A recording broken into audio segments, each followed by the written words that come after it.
Hello YouTube, welcome to my YouTube channel Annabella, and today I'm reviewing Toy Story 5. It's a PG and it's an hour and 42 minutes.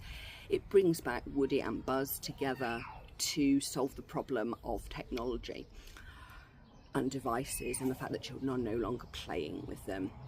This film is basically made for millennials because there are very few children today that were around as children when the original Toy Story came out in the 90s. This film had all sorts of interesting, it's almost like a thought experiment, to be absolutely honest. Yes, we know that horse toys never die. They truly are wondrous. You will see horse toys very much turned into ornaments. Happens all the time in life. Yay for the horse. Also, you had cyberbullying and social media is bad, and the fact that children and young people don't really know what they're doing on it because you're making them grow up too quickly. Yeah, the UK is having a social media ban next year. Not going to get into that now, we're talking about this. But one of the key points of this film was actually that technology was leading to isolation. The biggest impact scene for me was when all the toys were riding on the horses, you know, all the Buzzes and Woody and everybody was riding on those horses, and they went through that family's house. The dad was on the computer, the mum was on the computer, the kid was on the computer. They didn't notice that a whole load of toys had just galloped through their house into their back garden and out. That summed it up. We're so busy on our devices that we're not actually seeing what's happening around us, and I think that that is really important message. Did I feel that this movie needed to be made? Yes, it did.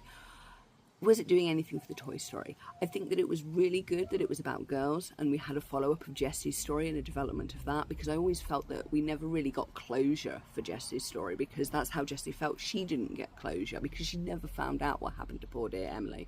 Now she does, and I think that's great.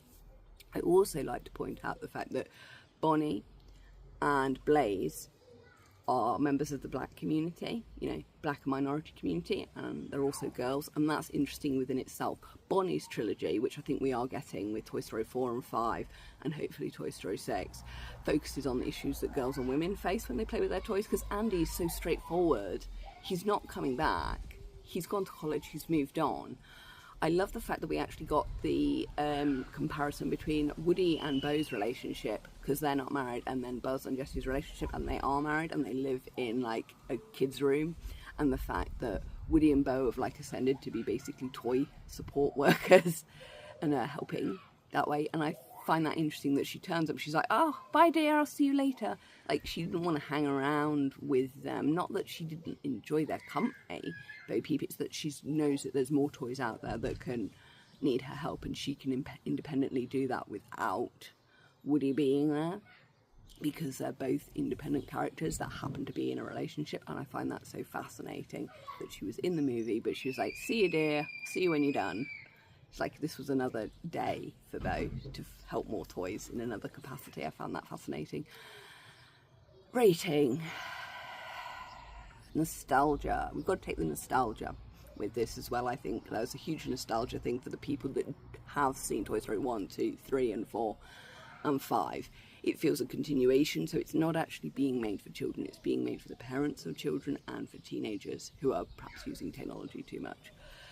Overall, I'm going to give it a 4.5 because I think that that does reflect what's happening today, and the fact that Australia's got a social media ban, the UK is introducing a social media ban, apps are being held more accountable. So I think that that is important by world governments. They're doing that now, because China's got really heavy restrictions, because in China you only have access, children only have access to social media for an hour on Saturday, Sunday and Friday. You know, they have an hour when they can go on games and whatnot. So I think that's fascinating that it's more regulated and maybe they're more happier in what they do. I think that's fascinating. They've got a happiness quotient. So I really do think we need to get the balance right with social media, because I don't think people should be waking up and like looking at it unless they need to find out like road conditions for like their journey or something, you know, or maybe they've had a text from a relative. Anyway, I'm giving Toy Story 5 a 4.5 rating. Hope you've enjoyed this video. Don't forget to like, comment and subscribe. I enjoyed it, but then again, I've watched them all. If you're new coming to the series, you might find it a bit difficult to get into it. But yes, horse toys are legendary. They do not die. Woohoo! yeah, that's why we're getting a She-Ra remake. Yes, in live action. Thank you so much. Anyway, bye. Don't forget to like, comment, subscribe if I've not already said that. Bye bye.